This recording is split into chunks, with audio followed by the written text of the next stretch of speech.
Hey, what's going on, everyone? This is Mitch. Good Monday evening to you all. Hope you guys have had a fantastic start to your work week and a great Monday out there. I got you an update on the Tropics and just give you the latest and greatest information from the last, 8 to 12 hours and try to break this down for you guys. We're going to go over the Euro, GFS, even the Icon. Take a look at the ensembles, take a look at the steering currents and what's driving what is being called 91L, Invest 91L. It's not a named storm yet, not even a depression. It's struggling tonight. We're going to really zone in on that as we've been doing the last several videos and try to figure out what is going to happen. We've had some change up today, and really it's good news. It really is, and that's what we're going to talk about. We're going to break that down for y'all, and then stay tuned towards the very end of the video. We're going to talk about a cold front that is sweeping through portions of the country as I speak, and will bring some relief for a lot of people just for a couple days. This isn't an all-out cold front that's going to come in and bring some kind of major pattern change, no, but it's going to bring some relief for a few days for some people. We'll talk about that. So if you guys have not subscribed, hit that subscribe button for me. Like the video if you like it. It goes a really long way. Y'all continue to support me. It's amazing. Like this morning's video, for example, I kind of made that, and I just didn't think it was going to do as good as maybe the other videos of the last couple of days, and then it got over 12,000 views. And you guys are hitting that subscribe button and really supporting me, and I really, really appreciate you guys. I really do. So thank you all so much. Hit me up on Twitter, Facebook. Get the Facebook page a like if you're big on social media, especially Twitter. It's a great way to stay up to date. And if you guys got anything that I can pray about, pray over, or just anything you want to talk about, put it in the comments, and we'll all help out one another here. We all look out for one another, and we'll all pray for one another here. So let's get rolling this evening and break this down for you guys. Some pretty cut and dry information, as there's only a couple wild cards we can discuss, but in general, a lot of the model guidance agree. So latest 2 p.m. update. Another update will come out at 8 p.m. here in the next hour, I would say.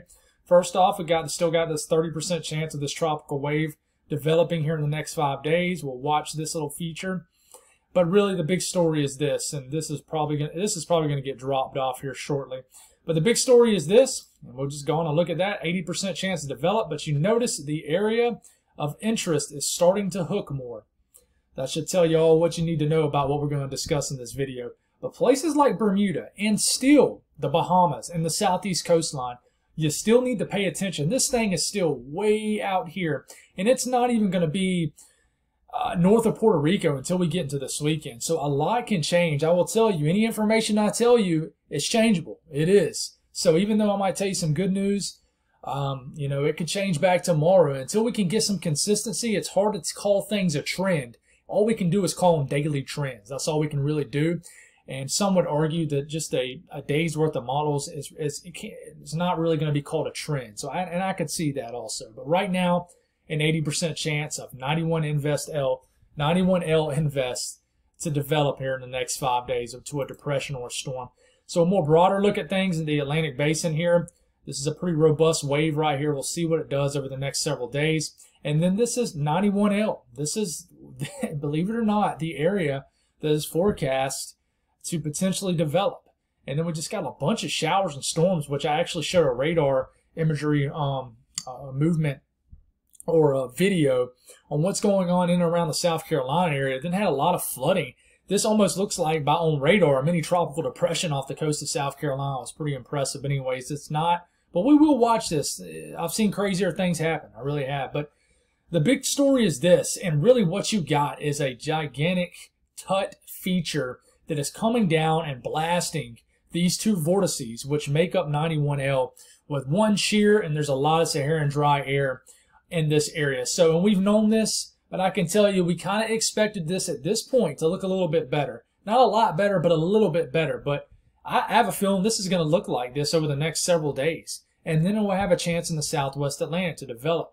So let's get a little bit closer look at this. This is Water Vapor Loop. This is weathernerds.com, guys. It's an excellent free site. I mean, just outstanding what this guy has done with this system. I can't think of the guy's name, but is it an outstanding thing to check out here. And here it is. You got two main vortices. You got this southwest vortice, piece of energy, and you got this northeast area. Some people think that this is going to become the dominant vortice, and some people think this is. But at some point, these have to consolidate, or either a new one in the middle's got to form somewhere. So we got to watch that, because you can't have two dominant vortices. You got to have one for this to become a tropical system. But you can see this tut feature coming down. is dealing with just horrible conditions in general in the Atlantic Basin. I mean, the whole entire Atlantic Basin continues just to get plagued with just a terrible environmental background for any kind of tropical activity. So I can comfortably say, and I'm going to say it, this season is not going to be an above average season. It's not. Unless you get something crazy to happen in September, I just don't see it. I could see it becoming an average season, but above average, I mean, a hyperactive season, absolutely not. I just don't see it, guys. I just think that there's too many upper level lows. There's too much of a tut. There's too much of a wave breaking pattern in general that just is literally breaking these tropical waves. But let's talk about the European. This is interesting what you're about to see here. European, this is actually the system right here. Notice how weak it is. This is for this Thursday morning, September 1st. This is moving and moving north of the Leeward Islands. But look at this point. It is well north of Puerto Rico, and it's not even a tropical storm anymore. This is for this coming Sunday morning, September the 4th. It's not even a tropical storm, and it shows no signs of weakening. And, I mentioned that you would think, and there's a lot of kind of chatter around, well, if this is a weaker system, wouldn't it take more of a east to west path? Well, not in this case. There is now in models such a weakness to the north that even a weaker system is going to get carried off to the north. And I'm about to show you that here in a second, here a little bit later in the video. But in general, this storm on the Euro substantially went much weaker and more out to sea. So it gets about right here, which, by the way, we're getting into Labor Day afternoon, well east of the Bahamas. And then it starts to turn out to sea at this point as a very weak and non-existent storm. And at this point, it wouldn't even be really a threat to Bermuda. Now, I'm about to show you the GFS. Totally different scenario here. Pretty weak storm Thursday morning, but it quickly gets its act together into an all-out tropical storm north of the Leeward Islands. It gets well north of Puerto Rico, which is right here. I mean, it's not even close to anybody. It's a full-fledged, probably Category 1, borderline Category 2 hurricane at this point. Maybe briefly reaches a major hurricane, which is a Category 3 or higher, right here. But notice, I mean, this is the Carolinas, Georgia, the southeast coastline. These are the Bahamas, Puerto Rico, Leeward Islands. It's close to no one. But you see this little dot right here? That's Bermuda. And look what the GFS does. Turns it right here as a 960 millibar low pressure and slams Bermuda for next Tuesday morning, 8 days out. We do not want that to happen. This would do a lot of damage to Bermuda. But this out the turn, feature here is great for millions and millions of people. But for the little old island of Bermuda, we need to watch out. And we still need to be on guard for the Bahamas and the southeast coastline. But in general, today, model guidance is kind of liking the out to sea path. And I'll tell you what, the Euro just flat out never even makes this into a named storm. That is something we need to watch. We need to see what the Euro does overnight. The Icon, for example, though, is really just stuck on a more west-northwest path. And here we're getting all the way up out into this coming Sunday morning. This, at this point, is a Category 2 borderline, a Category 3 hurricane by the time we get into Monday morning, Labor Day morning.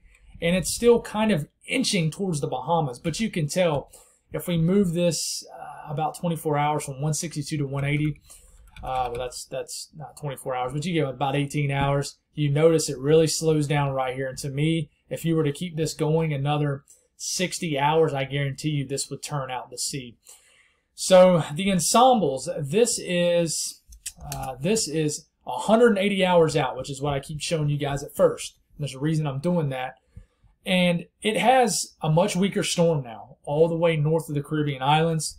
And it has a lot of these members starting to become a named storm, a tropical storm. But at this point, you stop it here, and it looks like this is heading towards the southeast.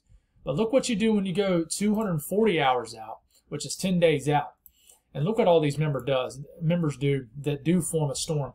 There is an abrupt turn back out to sea somewhere along here. It's like it sees a weakness, and it heads on out. And like I said, it doesn't have to be a stronger storm, even a tropical storm, anything higher than that. The storms in general, if there is a clear path for them to go north, that's going to be the preferred route. If they're a weaker storm, they can kind of be more sensitive to weaker steering currents. But a stronger storm is going to fight with everything it has to gain more latitude, which is more of a northern movement. But I mean, you got a few members that take this, try to sneak this into the Gulf of Mexico or get really close to the eastern coast of Florida, but most of these members go on out to sea. And I can tell you, there's substantially less members on this, which makes sense with the operational run, which shows a much weaker run. So let's talk about why the European has such a weak storm. Not necessarily the steering currents, but such a weak storm this run. Well, here we go. This is the feature. You can barely see it. It's so weak, it's not even popping off an L at this point. It's already dealing with shear later this week with that tut feature. But finally, it loses the tut feature, and then you can see it here. These are the 200 millibar wind streams here. So you see this wind flow around this little kind of bowling ball feature looking down here. These are winds coming out the north, then northwest, then west, then southwest, then south. This is the system. Think of this as wind shear, 40,000 feet up in the air basically. This comes in and absolutely gets in the way and shreds basically and basically disrupts the entire southwest and western port of this low pressure right here, what would be 91L. And it suffers with this and deals with this its entire life, basically all the way till it makes a turn. And by then, this shear dismantles any kind of circulation, any kind of development with this system so much into this weekend that it never even can get going. It never does. Even when it turns and tries to get away from the shear, it's just done for at that point.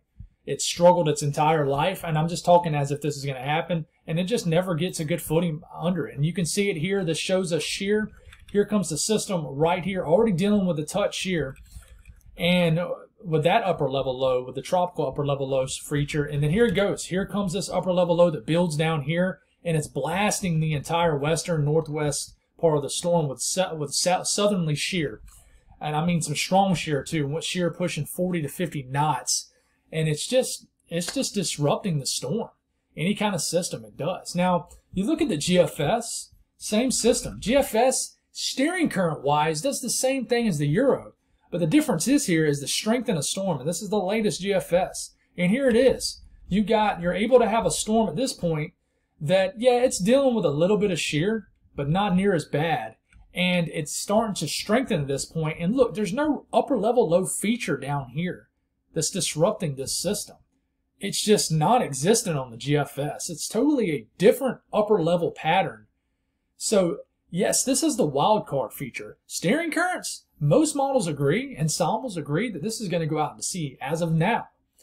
But as far as how strong the system's going to be, which is a big deal to Bermuda, for example, obviously this is going out to sea. It doesn't really matter for places like the Bahamas or the Southeast or anybody, but it could be a big deal for Bermuda. So we need to watch out for them and still be on guard for everybody along this area right here. But the GFS totally doesn't really, the GFS actually has a nice anticyclonic flow around it, but in general, it's able to strengthen. So going forward here in time, what is driving this abrupt turn out to sea? Well, we'll go forward here, and here it is. You got this ridging that sets up. This is starting to steer this west-northwest, and we're looking at the GFS, for example, because we can actually see the blue right here, which symbolizes a low pressure. This blue up here is troughing. This blue right here is a big trough setting up. And you're thinking, oh no, well here it is. Here's this ridge right here. This is going to steer right into the southeast. Well, what happens here is maybe this trough weakens this ridging right here. Whatever happens, the ridging kind of moves back north and displaces itself. And in general, you got a wide open zone right here. For this to it's just like, okay, well, I'm just going to head on out. I'm going to head north and see you later. And then there's just a massive weakness in the pattern. Now you got to watch little features like this. This little cutoff low or upper level low right here that kind of moves through. Sometimes, if these things get too close to one another, this can try to briefly yank this back east.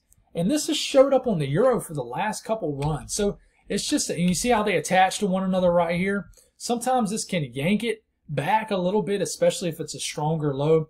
But in general, we just got to watch this. But right now, I would say there's some good trends today in the tropics. There really is. And there's nothing really substantial that's going to yank this away from turning into this big time weakness right here in the upper levels of the atmosphere. You're going to have to get some kind of substantial upper level low down here to really yank this into the southeast coastline. But I mean, you got a wide open space right here. There's a huge weakness in the pattern. There's no ridging bearing down the storm. There's no resistance, and this is heading out. And most models are showing this now. So that's your update on the tropics. So yes, the weather passionate guy in me, you know, wants to chase a hurricane. I mean, I'm not going to sit here and just, you know, bullcrap you guys, but at the same time, I'm a cold weather fan. You know, this is going to sound crazy, you know, I posted this on Twitter, but I'd rather get a cold front than chase a tropical system. I just, you know, I love talking the tropics, and of course, if I have an opportunity to chase a hurricane, that's cool. But they affect so many people, and as I get older, I have kids, and I got my own house, and I got my own things that I own. You know, when I went down there to chase Hurricane Ida last, you know, I was all jacked up and ready to go, and it was a cool experience for me. But just seeing the destruction it did, it kind of messes with you a little bit. And I think the more you storm chase, the more it does mess with you a little bit. But it's still a passion. I'll never stop chasing. But you know, that being said, let's go on and jump to that cold front. And here it is. This is for tomorrow morning. What you're looking at is dew points. This is not temperatures. So don't think that the temperatures are in the 30s in Nebraska and Iowa. That's not what this is. This is dew points. So I want to reiterate what I've said before. This time of the year, especially when you're getting into late August, September, especially in the southeast, dew points are an excellent way to find a changing in air masses. In fact, it is the way to look, honestly, because you know, you're obviously not in December or January, so you can't really look at actual temperatures. So dew points is a great way to find a cold front or changing in air masses. So you're waking up tomorrow, it's humid across the entire southern U.S., the eastern U.S. You got dew points into the 60s all the way up into Maine and southeast Canada. Here comes this big cold front, and then look at this. This is for Wednesday morning. Look at these dew points all into the 50s, into the Missouri, northern Arkansas, sneaking into Tennessee, Kentucky, the Ohio Valley. So I think Wednesday will be an excellent day as far as no humidity for your last day of August. But then as we're moving into Wednesday afternoon, Wednesday evening, this lower humidity, these dew points into the 50s begin to sneak as far south as Alabama, Georgia, south, you know, the Carolinas, and then they make it all the way across the eastern seaboard up into the northeast and the mid-Atlantic. And then, you know, we'll stop this for Thursday morning. Look at these dew points deep into South Carolina, almost all the way to the Gulf Coast. So I think Thursday morning for your September 1st, if you live in Tennessee, Kentucky, the Ohio Valley, Virginia, even parts of North Carolina, points north, Missouri, I think you'll wake up and it'll actually feel like September 1st. You know, it'll just have that fall feel out there. But I think this is a very fleeting air mass. It's nothing like the cold front we saw around this time last year that really swept through and dropped us into the 50s, even at my house, deep into the 50s for, I believe it was a few days into September. It was an outstanding. I remember I was on the way back from chasing Ida, driving through Alabama and Georgia, and I remember stopping at the gas station. And I was so caught up from Ida, and I remember checking out the models and seeing that it really genuinely looked like there was going to be a cold front coming in, and I just got so excited. But anyways, I think Thursday morning is going to be a nice start to your September. I do think it is, but unfortunately, it's a very fleeting air mass, and I think this will hang around for the Northeast for sure. This will definitely hang around for the Northeast, and you'll have an excellent Friday, but eventually the humidity returns, and then that southerly flow returns, and just more humidity. But if you keep this run going, this is when you start to look for any more cold fronts. Is there any more cold fronts in the future, even though we're getting into super long range? We get to 10 days out. You're not really seeing nothing. But in general, you're starting to see more and more troughing showing up, more and more dry air. So that'll be a big story when tropics aren't such a big story. Just trying to find that next cold front to cool us down, especially for us folks here in the South. That's all I got, guys. Thank y'all for tuning in. God bless everybody, and have yourselves a great Monday evening.